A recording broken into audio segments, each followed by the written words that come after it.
Hey there, everyone. My name is Crystal McFadden, and I am the host of the Crystal Conversations podcast. I am so excited you are joining me today because this is the start. This is episode 1 of season 3. So if you haven't joined us in previous seasons, you'll notice that this format is a lot different than the previous 2.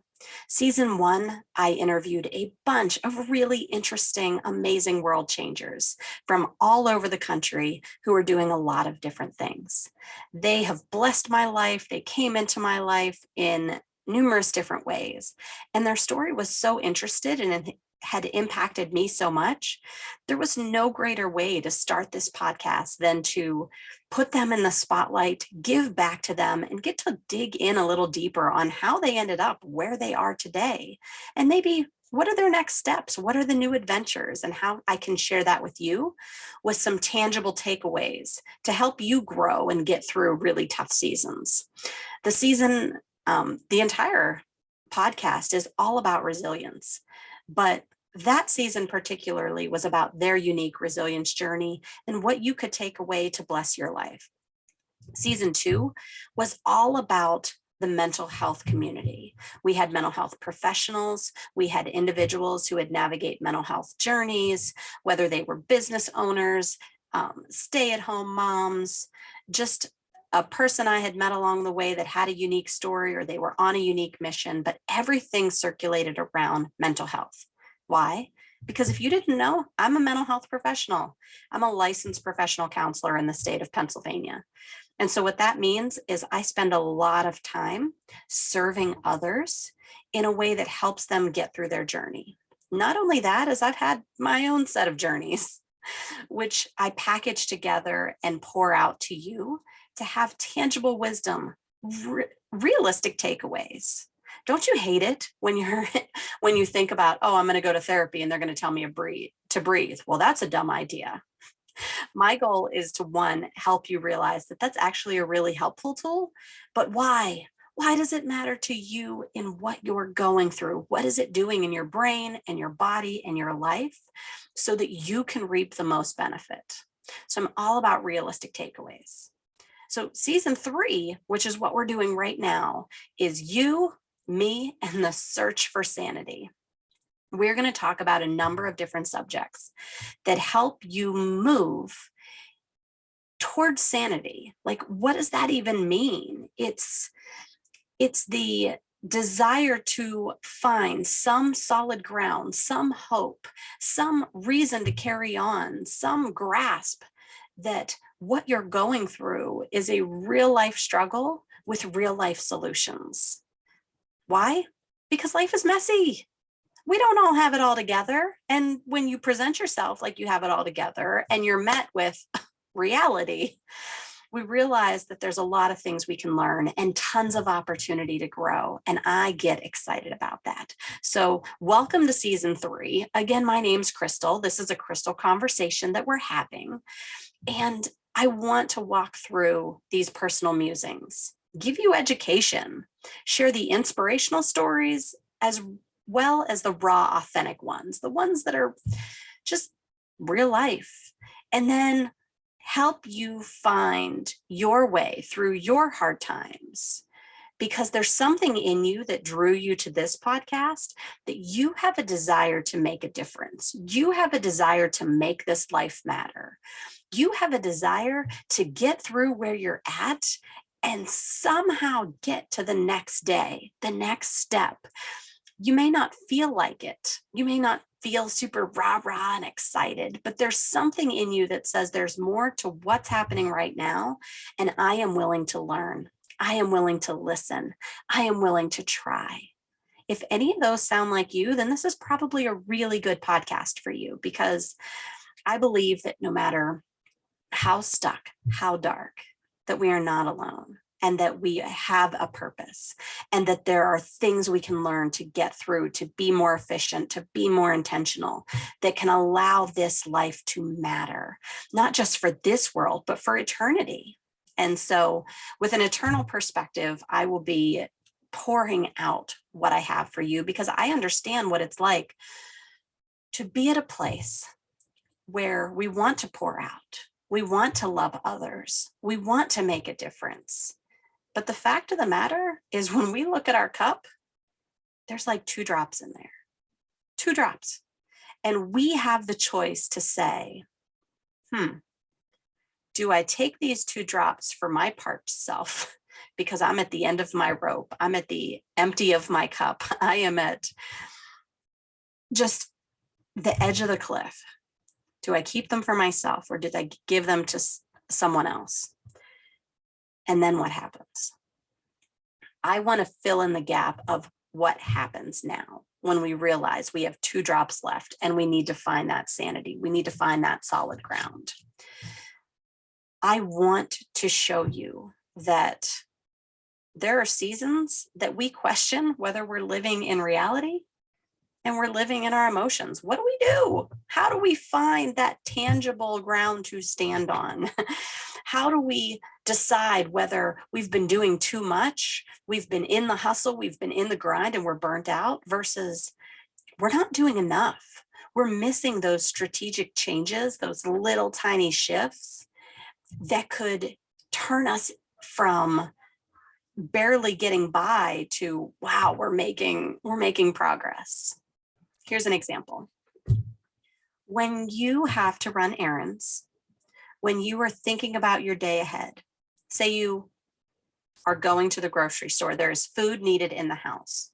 When you tell someone what you're about to do you have to go to the grocery store, or do you get to go to the grocery store? Think about that.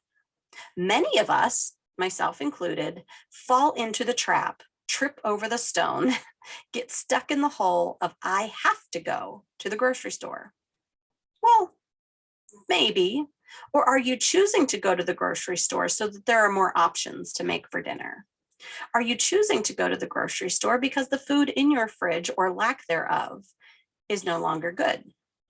Are you choosing to go to the store because you have been blessed, whether it's $10 in your bank account or 10,000 or even 10 million, is irregardless. You get the opportunity to go choose food. I don't even care if you are going to the food bank to pick up food. You get the opportunity to go bring food that was not yours, that is now going to be yours, into your house and prepare a meal. Even if it doesn't involve cooking. Maybe you were just putting together 2 things, mashing it together and calling it a meal. It doesn't matter. Oatmeal plus water equals meal. So it doesn't matter where you're starting. The idea is, are we meeting ourselves where we're at, making a judgment, an awareness, an insight about ourselves, the language we use, the thoughts we have, the choices we're making? And are we able to make that shift? Because there's a big difference between I have to go to the grocery store, I have to go get my kids, I have to spend time with my spouse, I have to bring this to my neighbor, to I get to. I am choosing to. I am allotting time for. When we shift from I have to I get to, the world changes. That is the type of realistic application and shifts that I'm talking about, that I want to have with you about all things relating to our sanity in navigating this messy, dark, hard, crazy world. And not that it's all bad, but even our adventures are crazy. Even the stress of major milestones can be a lot. Even the celebration brings a pressure and a weight to the type of emotions we're having. And being prepared, being aware, having the tools to be able to navigate, that's what you, me, and this search for sanity in this season is all about. I get really excited about this because I have been fighting and trudging. And those of you who have written a book know that it is a journey. It is a war zone. It is a commitment of blood, sweat, and tears that you pour all of yourself into. And so I've been working on this book project. And it really helps you navigate when you finally reach this point of like, man, I think I need to talk to someone, or someone says, hey, you might need to see someone. That that point, because we will stick it out, we will push through, we will do whatever we can before we actually schedule an appointment with a therapist. I get it. I do the same thing. I better be at my lowest point before I get that appointment on the schedule.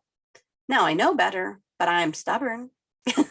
I will stick it out and be the island until I absolutely can't any longer.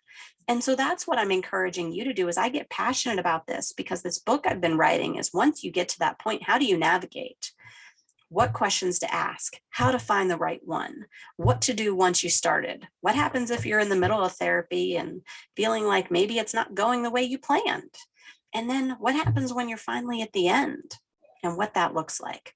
This book is just that guidebook, a therapist who has been on both sides of the chair, pouring into you as you walk this journey, having an extra person in your corner, cheering you on, helping you out, guiding you to make the most of your time, energy, and money that you're investing into you and your future.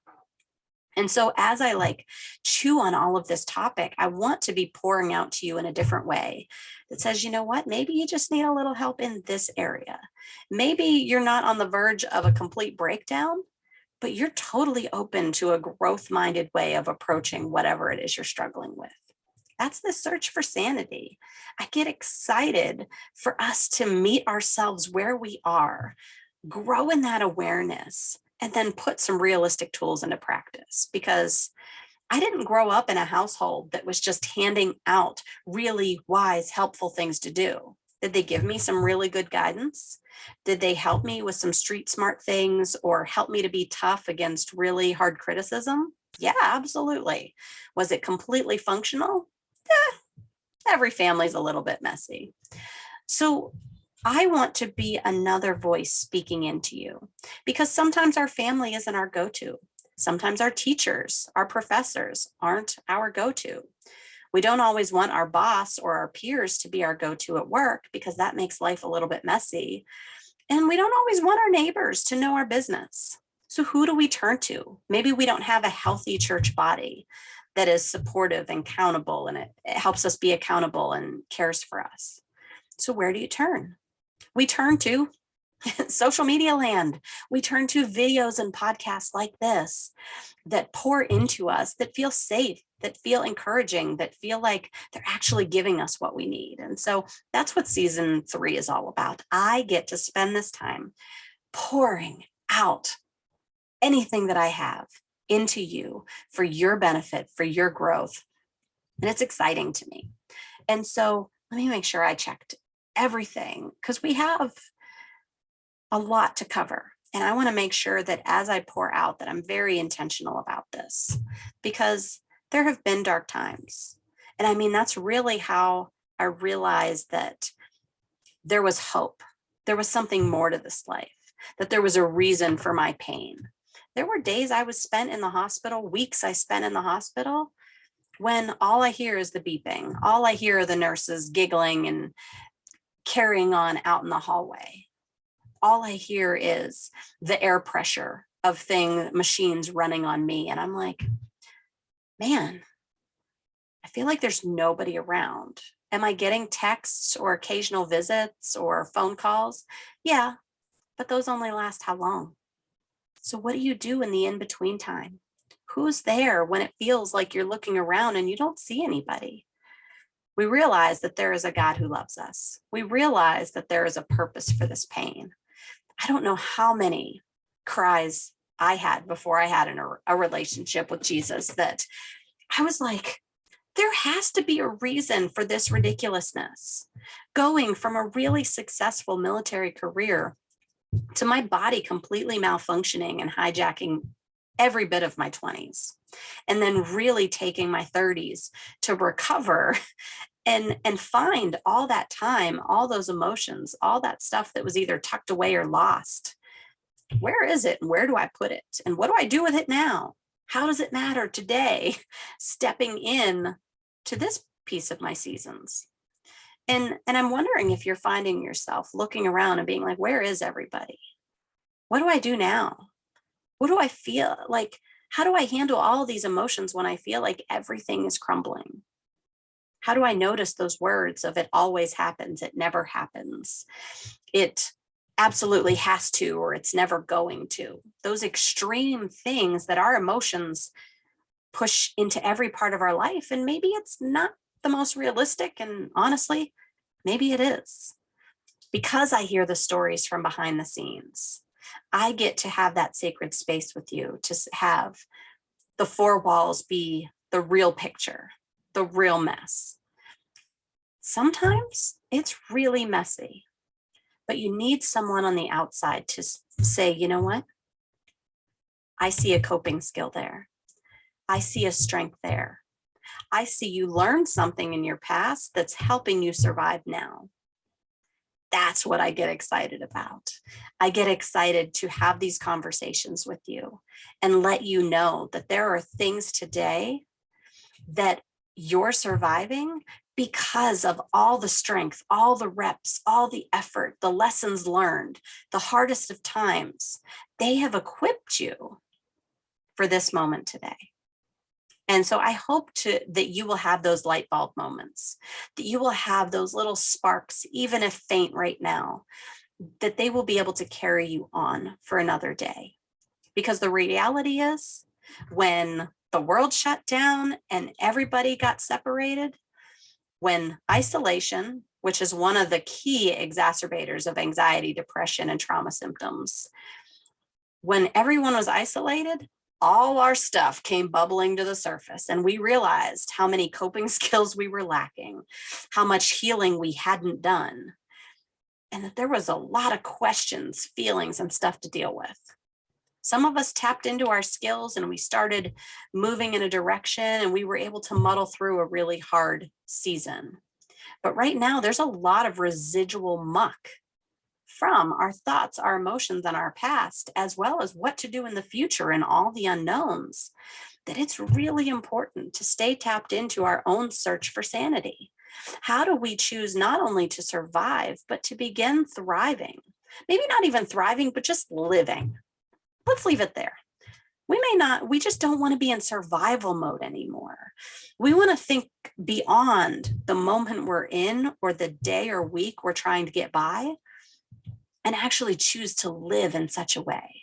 And that's what I'm here for. That's what you, me, the search for sanity here in season 3 is all about. I want to see you experience a sense of hope, a sense of purpose, a sense of understanding that brings you to a clear picture that you are not alone and there is more to this life than the pressures of this world is telling you. And so I am so excited for you to join this Crystal Conversations season. It is such an honor to serve in this way. I really, truly feel blessed that in all of the mess, all of the pain, all of the trauma, all of the struggle, and probably all that's to come, because the reality is we will struggle, we will have trials, expectations will be broken, seasons will change unexpectedly. In all of that, past, present, and future, it is an honor to go through that, because I know my job is to have these conversations with you in different ways so that you don't feel alone, so that you can see that you are loved in such a way, and so that you can choose to take another step forward in a more educated, efficient, and hopeful direction. So thank you so much for joining season 3, episode 1, you, me, and the search for sanity. Sometimes it may not feel like that. Sometimes we may go off track. Sometimes my family may interrupt, and I will just have to pause and reset and excuse myself, because you know what? That is real life. But for the most part, I just want you to know that you are seen, that you are heard. I hope to hear some of your stories. I hope that you'll give me this feedback, that it will truly become a conversation. But for now, thanks for being here. Thanks for investing in yourself enough to listen during this time and see how the future could be different. Even just consider it. Consider the possibility that there could be growth, increased joy, hope, encouragement, and less loneliness in some small sliver of a way. because that's what I'm here for. I want to celebrate your life, your purpose, the intention behind why you were created at this time, in this position, and around the people that you're with, because it all matters. It all comes together in one beautiful picture that we may not understand here on Earth today, but it's there, and I'm excited to find out why. All right, everyone, have an amazing day. Thank you. I'm so excited for what's to come. Take care, guys.